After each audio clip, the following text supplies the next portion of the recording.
sa, sa mga biyayang ipinagkaloob sa atin ng Diyos. Ano ang dapat mong gawin dito?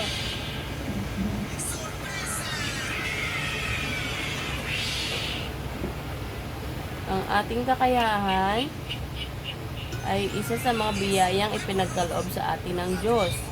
Diba? Binigay ni Papa Jesus. Ano ang dapat mong gawin dito? Anong dapat mong gawin? Basahin mo yung letter A. Hindi na ako magpa-practice dahil magaling naman ako. Sabi dyan, hindi ka na magpa-practice kasi magaling ka na daw. Letter B. Ipagyayabang ko ito sa iba. Yayabang mo ba sa iba? Letter C. Pipiliin ko lang ang pagpapahayag ko Kunang ng aking. aking kagayahan. Ibig sabihin, mamimili ka lang ng tuturuan mo ng ano mo. Halimbawa, marunong kang mag-drawing. Mamimili ka lang ng tuturuan mo sa pag-drawing.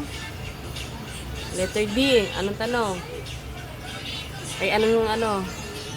Sagot. Papasalamat ako sa Diyos sa kakayahang Ipinag, kaloob kaloob. niya sa atin. Ang sabi dyan, magte-thank you ka kay Papa Jesus sa binigay niyang kakayahan. O, sunod.